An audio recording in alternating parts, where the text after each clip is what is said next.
नमस्कार, मैं हूं कुमार अनिल। युद्ध जीतने के लिए सिर्फ बड़ी संख्या में सिपाही भर्ती कर लेना ही काफी नहीं होता है। युद्ध जीतने के लिए बड़ी संख्या में हथियार खरीद लेना ही काफी नहीं होता है। उसके लिए रणनीति बनानी पड़ती है, अपने सैनिकों में जोश भरना पड़ता है। वैसे ही राजनीति के मैदान में भी सिर्फ बड़ी संख्या में कार्यकर्ता हैं, वोटर हैं, सिर्फ इसी से आप चुनाव नहीं जीत सकते हैं। वो आपके पास ऐसा एक शब्द होना चाहिए, ऐसा एक नारा होना चाहिए जो विरोधी को ध्वस्त कर दे। हथियार तो बाद में लड़ते हैं, तो पहले जो है वो नारे से, राजनीति में नारे से का बड़ा महत्व है, शब्द का बड़ा महत्व है। तो तेजस्वी यादव को एक ऐसा शब्द मिल गया है, एक ऐसा नारा मिल गया है, एक ऐसा मुहावरा मिल गया है जिससे एकदम से वो एनडीए और जनता दल यू उस पर वो चिपक जाने वाला है। बहुत जबरदस्त। अभी तक तेजस्वी यादव बहुत कुछ कह रहे थे कि ये थक गए हैं, रिटायर्ड अधिकारी सरकार चला रहे हैं और इनके पास कोई विजन नहीं है, भ्रष्ट है सरकार, अपराध बढ़ गया है। बहुत तरह की बातें कर रहे थे। सबका कुछ ना कुछ असर होता है, लेकिन ऐसा कोई नारा, ऐसी कोई बात जो कि विरोधी से, नीतीश कुमार से चिपक जाए और वो उनको पूरा डिफेंसिव कर दे, नीतीश कुमार के पूरे समर्थकों को डिफेंसिव कर दे, ऐसा कोई स्लोगन तेजस्वी यादव खोज नहीं पा रहे थे। अब उनको मिल गया है। अभी उन्होंने जो कल कहा कि 15 साल के बाद कोई भी वाहन को, कोई भी गाड़ी को सड़क पर चलने की इजाजत सरकार नहीं देती है। क्यों नहीं देती है? वो इसलिए नहीं देती है कि वो ज्यादा धुआं फेंकता है। उसका इंजन 15 साल में एक दो बार खुल गया होता है, तो बार बार इंजन खोलने की जरूरत पड़ती है, इंजन में खराबी आ जाती है, पर्यावरण के लिए सुरक्षित नहीं होता है, सेफ नहीं होता है। आप कहीं भी जा रहे हैं तो लक्ष्य तक पहुंचेंगे कि बीच में ही गाड़ी खराब हो जाएगी, कोई ठीक नहीं है।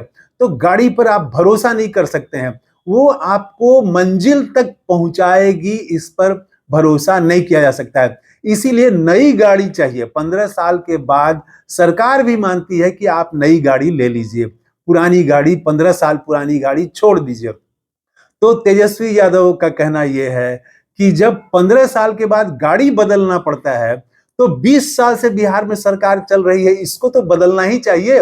ये खटारा सरकार है, उन्होंने कहा खटारा सरकार। 15 साल में ही गाड़ी खटारा हो जाती है, ये तो 20 साल से सरकार चल रही है, तो उससे भी ज्यादा खटारा सरकार। अब ये खटारा सरकार जो शब्द गढ़ा है तेजस्वी यादव ने, मैं बताऊंगा अभी आपको कि सीपीएम का अभी बंगाल में सम्मेलन हुआ, प्रदेश सम्मेलन हुआ, और वहां पर ऐसे ही शब्दों पर बहुत चर्चा हुई और एक नायाब शब्द खोज के निकाला सीपीएम ने, और कैसे वो मार्क्सवादी शब्दों का इस्तेमाल कर रहे थे ममता के खिलाफ में, और किताबी भाषा में बहुत इंटेलेक्चुअल, बहुत गूढ़, उच्चारण करने में भी कठिन ऐसे शब्दों का के जरिए ममता पर हमला कर रहे थे।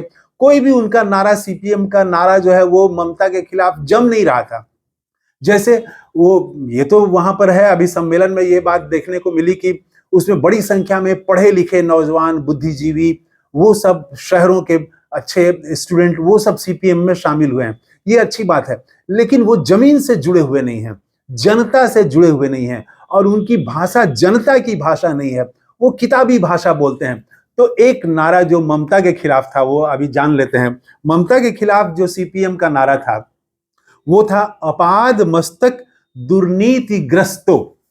मतलब सिर से पांव तक जिसकी दुर्नीति हो, गलत नीतियों से ग्रस्त हो, सिर से पांव तक गलत नीतियों से ग्रस्त पार्टी।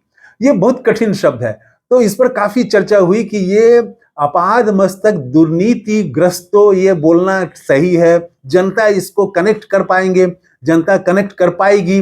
तो माना गया कि नहीं, ये जनता कनेक्ट नहीं कर पा रही है। तो उसको खोज के फिर लोगों ने, साधारण कार्यकर्ता जो सम्मेलन में थे, उन लोगों ने बताया कि आप ऐसा करिए कि सीधा बोलिए, एकटा चोरेदेर सरकार, एकटा चोरेदेर दल, मतलब चोरों का एक दल, चोर पार्टी। तो ये एकदम आसानी से कनेक्ट कर जाएगा, लोगों को समझ में आ जाएगा, चोरों की पार्टी।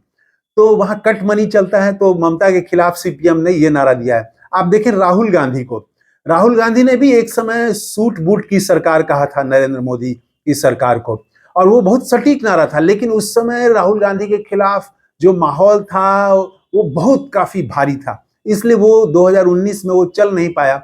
लेकिन उसके बाद अब आप देखेंगे कि 400 पार का नारा जब भाजपा ने दिया और इधर से राहुल गांधी ने कहा कि ये लोग संविधान बदल देना चाहते हैं, आरक्षण खत्म कर देना चाहते हैं, ये चिपक गया भाजपा से। और ये ऐसा चिपका कि भारतीय जनता पार्टी को भारी नुकसान हुआ। 400 क्या कहें, 240 पर सिमट गई पार्टी, तो ये चिपक गया। इसी तरह से अडानी की सरकार जो वो कहते हैं बार बार, ये भी बहुत हद तक लोगों में ये बात चली गई है। आम लोग को भी लगता है कि ये गरीब की सरकार नहीं है, ये अडानी की सरकार है। तो तेजस्वी यादव भी खोज रहे थे ऐसा कोई नारा कि जिससे कि एकदम आम आदमी को सहज ही एकदम वो उसको समझाना नहीं पड़े, आप बोलिए और उसको सहज समझ में आ जाए, ऐसा नारा, ऐसा मुहावरा वो खोज रहे थे।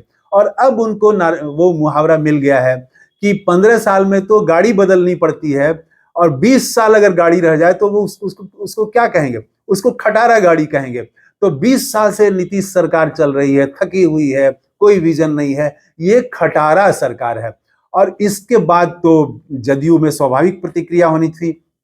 जदयू के तरफ से जो जवाब आया, इस पॉइंट का जवाब जदयू के नेता नहीं दे पाए हैं। मैंने देखा प्रेस विज्ञप्ति आई है, जनता दल यू के राष्ट्रीय प्रवक्ता हैं राजीव रंजन, तो उनकी प्रेस विज्ञप्ति में नीतीश कुमार के उपलब्धियों का काफी वो गिनाया गया है और उनको बिहार का अब तक का सबसे सर्वश्रेष्ठ मुख्यमंत्री घोषित कर दिया गया है। श्री कृष्ण सिंह से भी बेहतर मुख्यमंत्री घोषित कर दिया गया है। लेकिन तेजस्वी के उस सवाल का जवाब राजीव रंजन और जदयू के नेता नहीं दे पा रहे हैं कि 20 साल के बाद भी हम पुरानी गाड़ी पर ही चढ़ते रहें, पुरानी गाड़ी की ही सवारी करें, ये क्या मजबूरी है? और क्या हम उस गाड़ी पर भरोसा कर सकते हैं कि वो लक्ष्य तक पहुंचाएगी, वो मंजिल तक पहुंचाएगी सवारी करने वाले को? इसका जवाब नहीं दे पा रहे हैं। तो ये बहुत ही सटीक ये तेजस्वी यादव ने खोज के निकाला है मुहावरा। अभी तक वो कह रहे थे थकी हुई सरकार, तो थकी हुई सरकार भी चल रहा था लेकिन वो जम नहीं रहा था। लोगों को लग रहा था कि ठीक है, अभी तो काम कर ही रहे हैं नीतीश कुमार। लेकिन ये जो है, इसमें बहुत लॉजिक है कि भाई आप अपनी गाड़ी जब बदल देते हैं 15 साल के बाद, पुरानी गाड़ी से अगर आपको कहा जाए, 20 साल पुरानी गाड़ी से कहा जाए कि आपको दिल्ली जाना है, तो क्या आप दिल्ली जाएंगे उस गाड़ी से? आप छोड़ देंगे, ट्रेन से जाना कबूल करेंगे लेकिन उस गाड़ी से नहीं जाएंगे। तो जब आप उस 20 साल पुरानी गाड़ी पर भरोसा नहीं कर सकते हैं, तो 20 साल पुरानी ये सरकार पर कैसे भरोसा कर सकते हैं कि ये बिहार का विकास करेगी? ये सरकार, यहाँ से पलायन दूर होगा, यहाँ कल कारखाने खुलेंगे, नौजवानों को नौकरी मिलेगी, किसानों में खुशहाली आएगी। कोई बिहार एक गरीबी, अभी गरीबी के मामले में सबसे गरीब है बिहार। पलायन तो वो, हालांकि जो जदयू की तरफ से कहा गया है कि पलायन घटा है, लेकिन घटा है तो उसका कोई ठोस आंकड़ा, कोई उसका सबूत नहीं दिया गया है कि कैसे घटा है। हम तो देखते हैं कि ट्रेनों में अभी भी टॉयलेट में भर भर के लोग जा रहे हैं, कहीं रोजगार नहीं है, तो कोई फैक्ट्री नहीं खुल रही है, कोई रोजगार धंधा जो बिहार के नौजवान हैं इनको मिल नहीं रहा है। तो ये पलायन है, गरीबी है। तो इसका कैसे, इतना 20 साल से है तो गरीबी तो खत्म हो जानी चाहिए, बिहार विकसित राज्य बन जाना चाहिए। कितना कृषि रोड मैप बना, 1 कृषि रोड मैप, 2, 3, 4, अब पता नहीं 5 चल रहा है, तो उसका कुछ असर नहीं पड़ा बिहार के किसानों पर, कोई खुशहाली नहीं आई। तो ये खटारा सरकार है। तेजस्वी यादव ने ये जो खोज के निकाला है, ये कुछ दिनों में चिपक जाएगा और उससे मुक्ति पाना, उसको छुड़ाना, ये बड़ा मुश्किल हो जाएगा एनडीए के लिए, जनता दल यू के लिए, कि खटारा सरकार। तो खटारा सरकार, तो कोई खटारा गाड़ी पर तो चलेगा नहीं भाई। खटारा गाड़ी अगर रहेगी तो लोग तो उतर जाएंगे, लोग दूसरी गाड़ी खोजेंगे। लोग, हर आदमी चाहता है कि चुस्त दुरुस्त गाड़ी पर हम सवारी करें ताकि हम सही समय पर मंजिल पर पहुंच जाएं।